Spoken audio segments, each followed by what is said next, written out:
Here is Marisa Renee Lee reading from her book, Waiting for Dawn. And I will not ever urge you to make meaning out of your pain. I will not diminish your experience by promising you it has a purpose. Uncertainty and loss and pain are all difficult and hard to live with. But what I will say is this: anytime we are forced to endure something difficult, there are things that we learn and there are opportunities for us to grow. Darkness transforms us, and in that alchemical process, there is beauty and there is hope. Whether it is the dark of night, the unlit womb that we have no memory of, or the peaceful cocoon caterpillars build for themselves to transform into butterflies, darkness is required for things to grow, for things to transform. The beauty of transformation often begins with the darkness of pain and uncertainty. If you're in the thick of it right now, please remember that growth is almost always painful, but it never stays dark forever.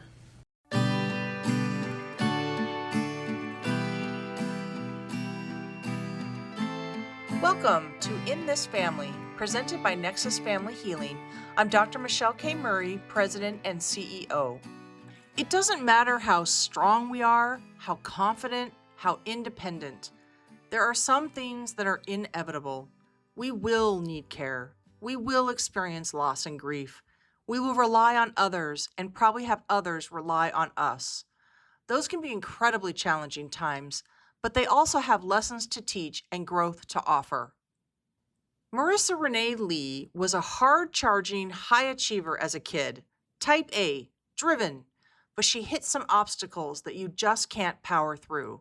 Caring for sick family members, grief, infertility, her own health challenges, events that required a new way of thinking about pain and suffering, and giving care and being willing to receive it.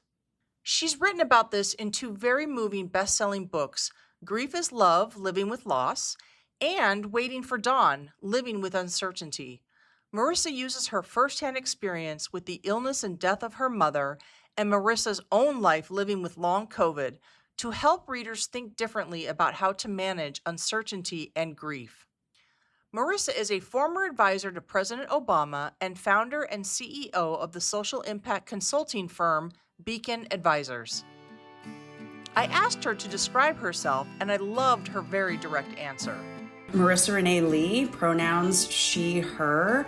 I am an early 40s Black woman sitting in a hot pink office. Marisa Renee Lee, welcome to In This Family. Thank you for having me. This is fantastic. You write about living with grief and uncertainty. I would love to start by hearing you talk about major events in your life that have informed those ideas. 30 years ago, almost exactly, one day my PTA volunteer, jazzercise, worked full-time, Sunday school teacher mom got sick one day, and she just never got better. For 3.5 years, we didn't know what was wrong with her. Would she live, die, in and out of the hospital, increasingly more and more disabled in terms of mobility issues. And right around the 3.5 year point, I remember I was home, it was summer break, and she finally got a call from a doctor who said, "I've figured it out. You have multiple sclerosis." And the final determination was made because at that point, the disease had actually done irreparable damage to her brain. And so that was my unfortunate introduction into uncertainty. A couple years later, and it's so wild to me that it was only, 4 or 5 years later, my mom is, living a decent life with multiple sclerosis, still having challenges, but things are mostly well managed. And then she starts having all of this pain. And once again, doctors can't seem to figure it out. And a number of them, sort of insinuated that it was something like in her head. It actually turned out to be stage 4 breast cancer that had already migrated throughout her skeletal system. And so that was the week I was graduating from college. I made the decision to move home and help mom and dad figure out how to navigate this very complicated health crisis. And I became one of my mom's primary caretakers. and remained as such until she passed away almost exactly 3 years later.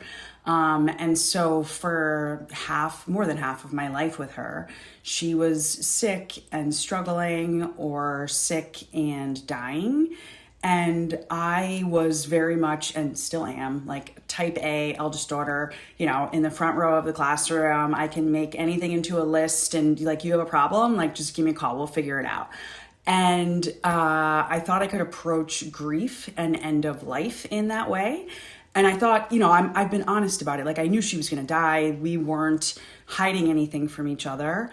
And so I thought I was going to be sad, but like fine, totally fine. And I have never been more wrong in my entire life. She passed away a few weeks after my 25th birthday, and I was a wreck. And I spent 6 months trying to basically deny the extent to which I was a wreck, but daily panic attacks, ridiculous insomnia, even though I was heavily medicated, still only sleeping 3 or 4 hours a night, going to work every day and acting like things were fine. I'm very, very good at acting and deflecting and burying things, until one day, August of that year, I found in a journal, when I was doing research for my first book, Grief is Love, I wrote, I'm going to write a book that tells the truth about what grief really is and how to help grieving people. It's not going to be sad and depressing, and it's going to be a bestseller. And I didn't start writing it until 2020, when we were all in this space of collective grief. And my husband and I were also, unfortunately, deep in a space of personal grief. We were 3 years into our journey to become parents and had a really devastating pregnancy loss at the end of 2019.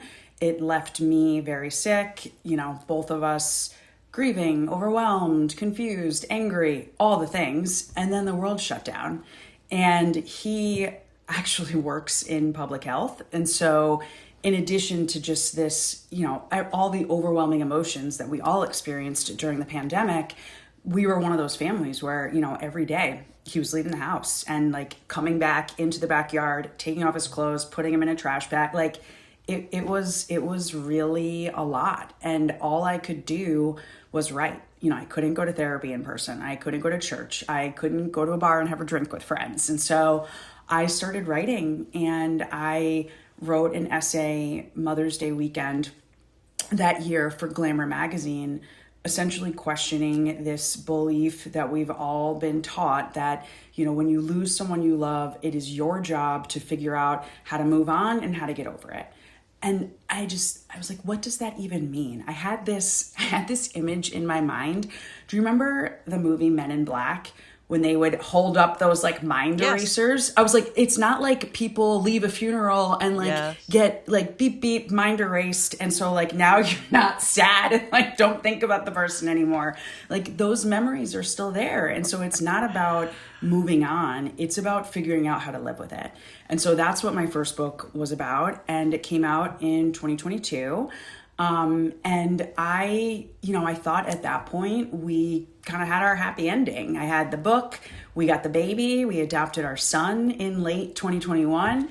And then about 6 months after the book came out, many things went sideways, lots of family losses. And 6 months after that, I got COVID for the very first time, and it turned into long COVID. And I'm still dealing with it over 2 years later.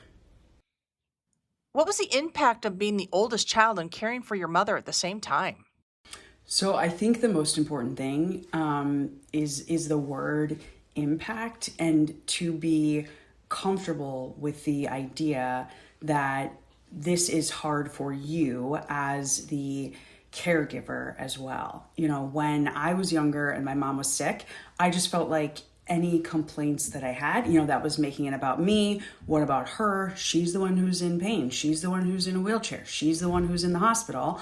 But you also have things to grieve and things that you have to figure out how to deal with. And I think oftentimes caregivers feel guilty for expressing any of that. And so I really, really, really want to urge and encourage folks who are in those kinds of roles to be okay admitting that like it's really hard for you too, because it is. And in my case, and I'm happy to present myself as a cautionary tale.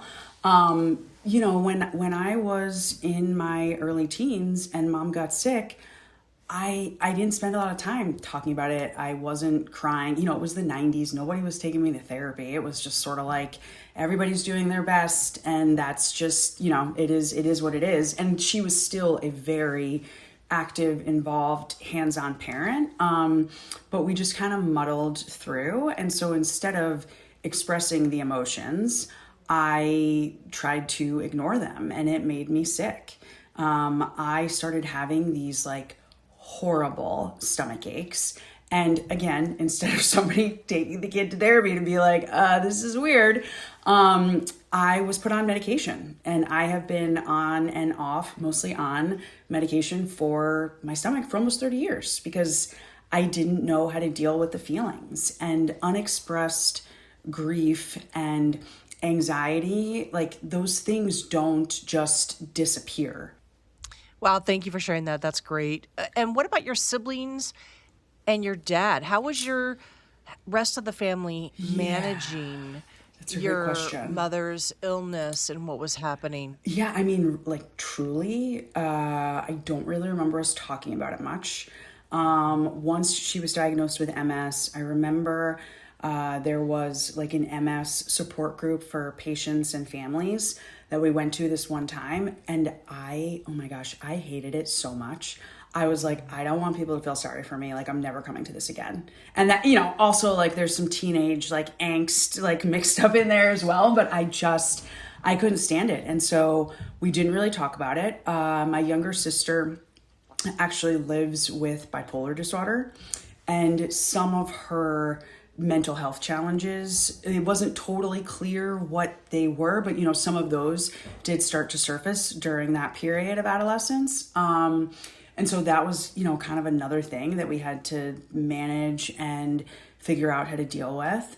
And my dad he's an amazing dad, but he, in a lot of ways is very much like the stereotypical dad, out in the yard doing the sports, like coaching the teams and, joking around with my girlfriends and whatever, but not gonna be really in charge of things. So mom still drove the bus, like sometimes from a hospital bed, but she was very much the one in charge. And, looking back, she did a lot and was very intentional about making sure that, we each had our nice special things, whether it was finding somebody who made like a custom fishing pole for my dad, who's been fishing since he was a little kid, for Father's Day one year, or, making sure my sister wanted like a Mardi Gras themed birthday party once. And like, it was like the best, nicest party you could ever imagine. Like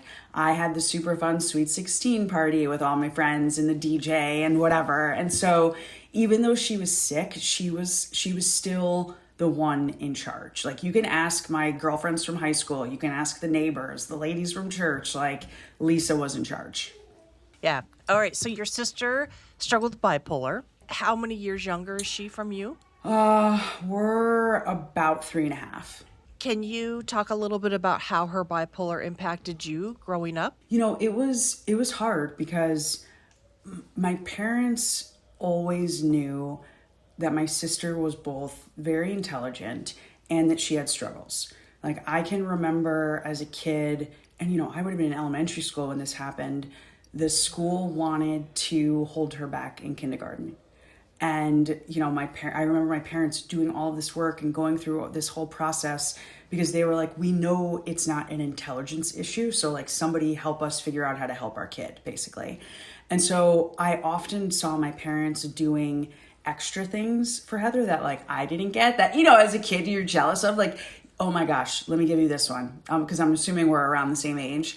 Someone from New Kids on the Block called her at her 5th birthday party. Like, can Oh you my imagine? gosh. Like, I was like, are you kidding me? Like, you got a call from Jordan? Like, obviously it's not even Yeah. like a real thing, but like in my 8-year-old brain or however old I was at the time, like it was like, wow, like, and I'm the one who actually listens and is well behaved. Like, this is wild. So there was definitely some of that, like, sibling envy, I suppose. But then it all got a lot more serious when I was a freshman in college. She really, really struggled. She was in and out of the hospital for a number of years, as they tried to finalize a diagnosis. And then obviously, as I'm sure just figuring out the right treatment protocol and, what's everything that this young person needs. And it was all happening when she was like a junior in high school too. So it was a lot. And I that was another situation where like I didn't feel like there was a lot of space for my feelings. But when you're away at college and like you get a call that your sibling is in the hospital because, there was a suicide situation, like that's not an easy thing to be on the receiving end of. And every year for those 4 years that I was away at school, at some point I would be rushing home to visit her in the hospital or to help my parents support her, etc. And I've only recognized in the last handful of years, like the extent to which that kind of trauma takes a toll. And it's something that I am still working through. Yeah, and can you share just like one or two insights that you've gotten from that about the way it has affected you from a trauma standpoint? Yeah. So, one is just I have come to realize partially through that situation that just because you're not the one that the thing happened to, that doesn't mean that the thing didn't affect you. Like I still have weird memories and, nightmares sometimes because, visiting someone in a psych ward it's not a fun experience. Like it's a terrifying experience, especially for a young person. I started doing stuff like that when I was 18, 19 years old. And then I think the other thing that often comes up in these types of family dynamics is, kind of trying to figure out what is your responsibility and where are the boundaries. And I think those are really personal choices. And, for folks that are in these kinds of situations now, I think you just have to be really honest about what you can do without harming yourself. And then I think you also need to be very honest about just how hard a situation is, even when you do put those boundaries in place and you do ask for help and you are in therapy and doing all the right things. I had a woman come to one of my book talks a couple months ago, and her brother suffers from a very severe mental health condition, and she is trying to navigate being responsible for his care, but he's an adult and there's all of these legal challenges and it's just the two of them left, and it's a lot of compounding stress and grief.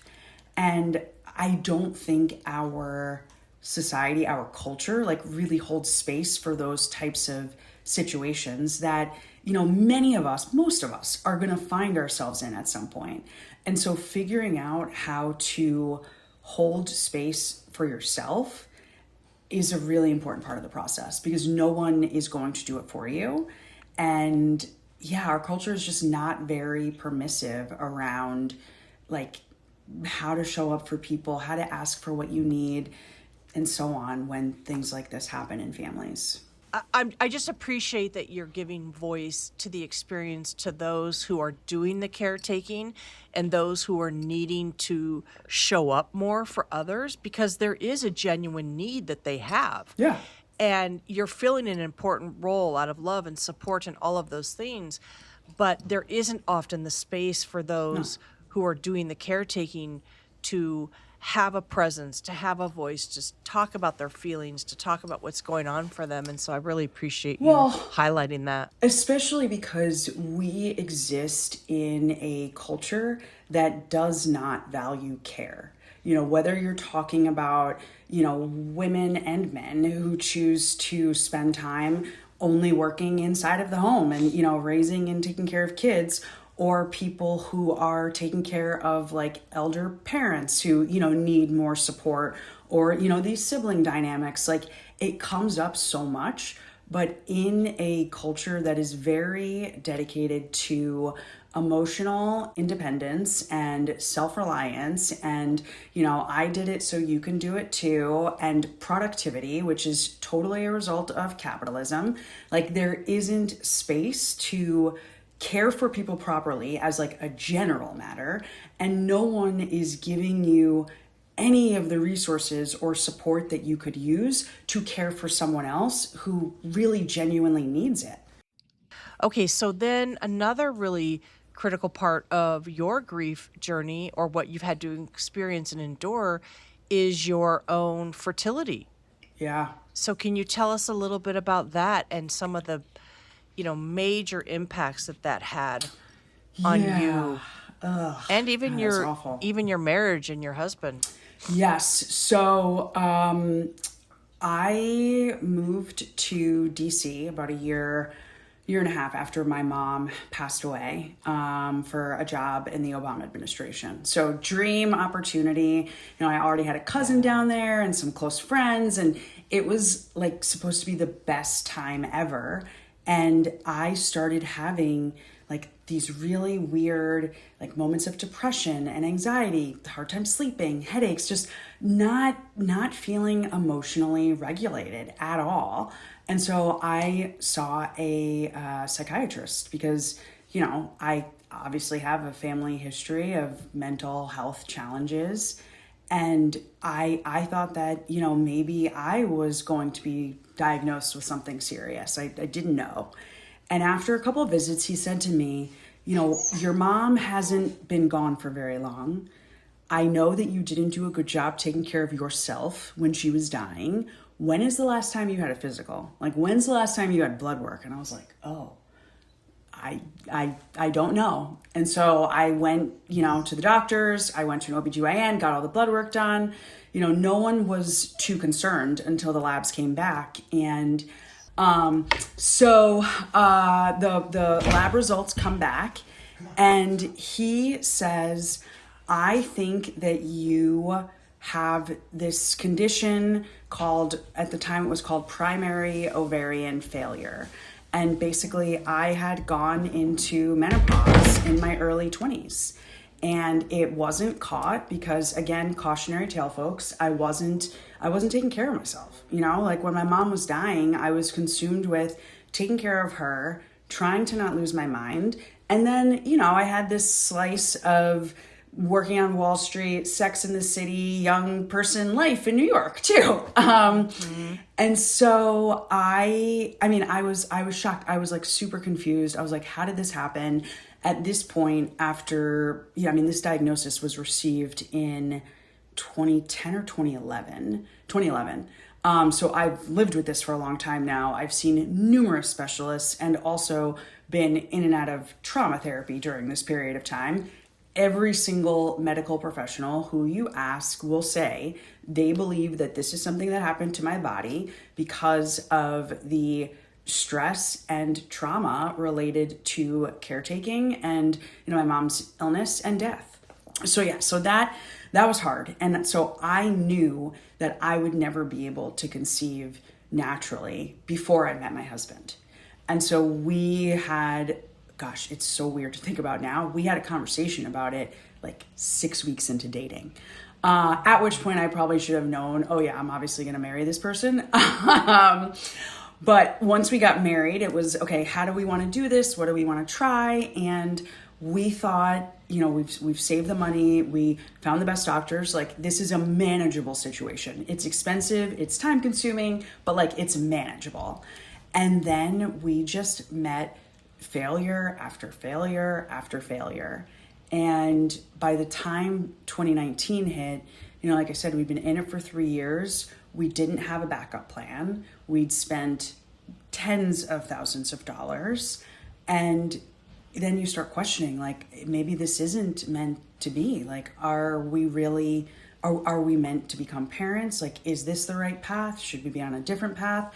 And it was hard. It was also hard learning how to grieve the same thing with another human, because we all do things differently. And we started an adoption process in August of 2020, because why not do all the things at once in the middle of a global pandemic? And yeah, why not? And like, I work in racial equity. So like, I'm like writing these essays about how we're coping during this like completely wild and grief-filled time. And in the background, we have a 27-item checklist of things we have to get through in order to adopt a baby. But it all worked out. By the next summer, we had our baby. In your other book, Waiting for Dawn, which I love, by the way, and Yay. I just want to tell people that this is one of those books that you need to have on your bookcase as a permanent resource. Yay! Thank you. Yes. And we'll talk a little bit about that. I mean, it's that book that you turn to when you are in an uncertain place. Not just grief, but uncertainty about anything and how you get through that. And so I kind of want to shift with that. Am I accurate to say that it was the long COVID that you were really kind of going through as you were processing a lot of these feelings of uncertainty, and that's reflecting? Yes. So I got a contract to write a book in November of 2023 from my publisher. And the book was supposed to be about, you'll appreciate this, it was supposed to be about like, how do you take care of yourself when you are caretaking and like in it, really having to show up for someone else. And that was my original intent. And then almost exactly 6 months later, I get COVID, it turns into long COVID. My editor is also a good friend. And one day she said, when you feel up to it, I want you to sit down and write about like what it feels like to be sick, to have pain every day, just see what comes up. See what comes up. What came up were 10,000 words that I like pretty quickly was able to see, oh, like this is about loneliness and like belonging or lack thereof. Like this is about like the physical experience of pain. Like this is about what it's like to try and navigate this in the context of a relationship. Like this is about asking for help. And I was like, oh, okay, I think we're writing a different book. And she was like, yeah, we're definitely writing a different book. And like, I kind of knew that already. And so the book was, it was mostly completed between, if I'm being honest, that most of that book was written in the last like 6 to 7 months before I turned it in, because I was so sick. I was like delayed over and over again. And I was definitely not 100% honest with my editor about the extent of the delays and like how little writing was happening at different points, because I was just like, I feel like this book is going to come out on time. It's all going to work out. And so for the weeks when I am too sick to even look at a computer screen, I'm just gonna pretend like it didn't happen, which you now know I'm like good at that.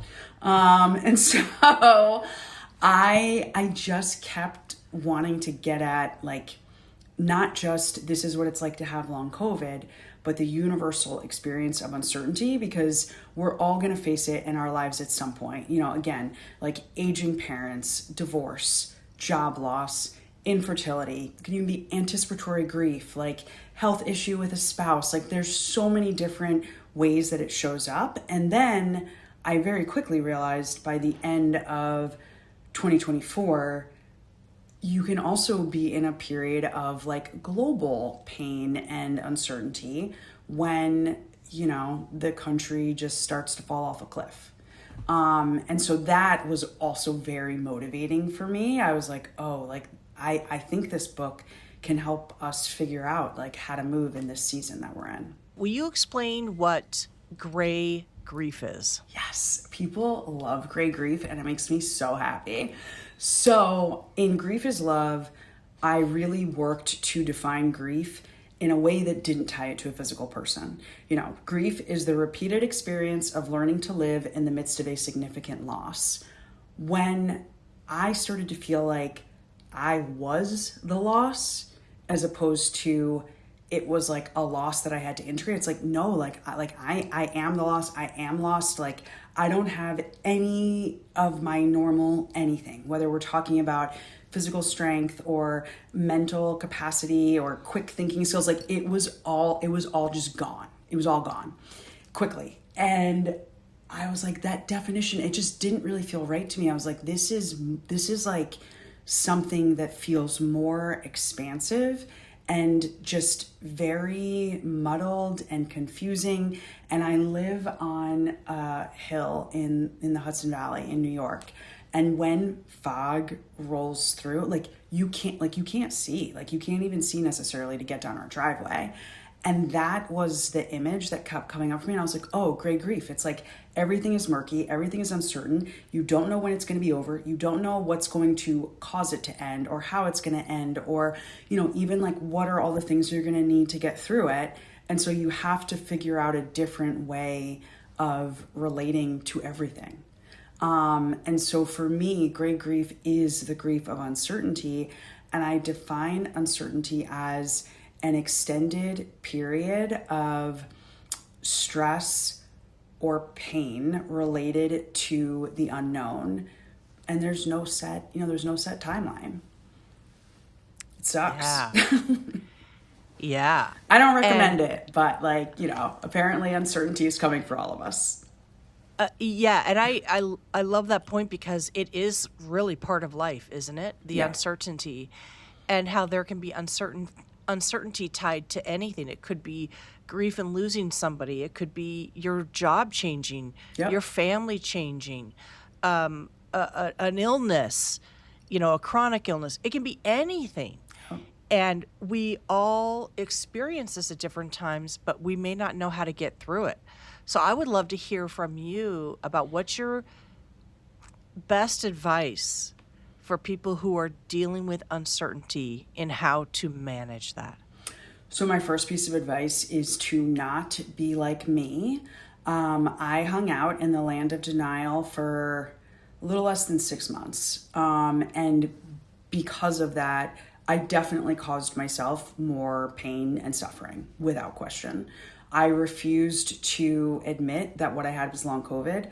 I went looking all over the place for anything else besides long COVID, because who wants to have this thing that, half the country doesn't even believe COVID was real? Forget about long COVID. No one knows exactly how to diagnose it, how to treat it, how long it's going to take. There are no set treatment protocols.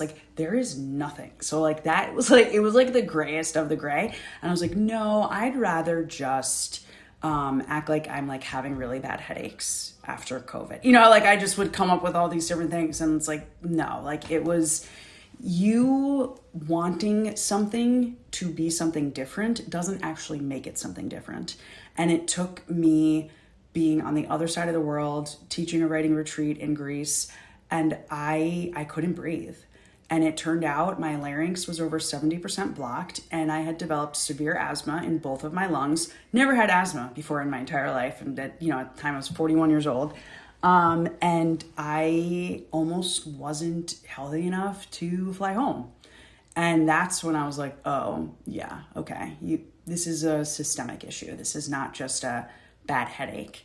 So please, please, please, please be honest about whatever it is you're dealing with. That's my first thing. My second thing is figure out what you are going to need, and it's going to change throughout, but figure out what you're going to need to get through it. And so when I came back from Greece, I was like, okay, no more denial. You need to treat this like the problems that you help your clients solve, which generally it's big social stuff, health equity, racial equity, educational issues, LGBTQ rights, things that are hard to fix. You can develop strategies for those things. You can develop a strategy for how you're going to deal with long COVID.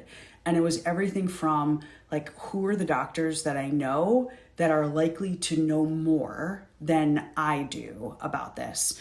And I was like, oh, well, New York City was so heavily impacted by COVID. You know, I have some fancy doctors in New York City who are friends from college. Like, I need to text them and like see where they recommend I go to be seen. You know, like figure out a strategy for yourself, which like sounds very technical and dry and boring.